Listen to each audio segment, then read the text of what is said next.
Your self-esteem, whether it's healthy or unhealthy, can impact almost every aspect of your life. I work in the world of high-performance sport, and what I've discovered is even there, talented, creative, dynamic, successful people are also limited by their self-worth. What would it be like for you if you could live life without having to worry about your inner critic, without having to have that internal nagging voice saying that you can't or you won't, without having to worry about being judged or being seen a certain way? What if that was possible? I spent most of my life suffering from depression and low self-worth up to probably my early 20s. And at that stage of my life I found some coping mechanisms which changed things massively for me. But unfortunately what happened was every time I failed, which was quite frequently unfortunately, or I tried to level up, those same fears and doubts that limited me came back. A bigger job, a better relationship, a bigger challenge, a bigger goal, and I'd almost be crippled or handbraked by those fears and limitations. And eventually what happened 2 years ago, I had a series of high-profile losses as my role as a sports mental coach.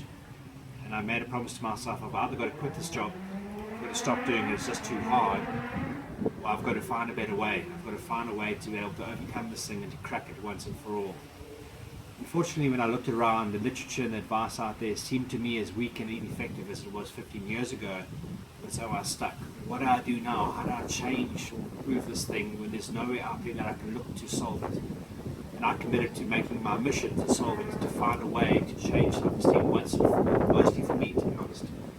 But now eventually for others too, because of the impact it can make. What I've discovered is that self-esteem, healthy self-esteem, is a collection of 10 specific healthy beliefs.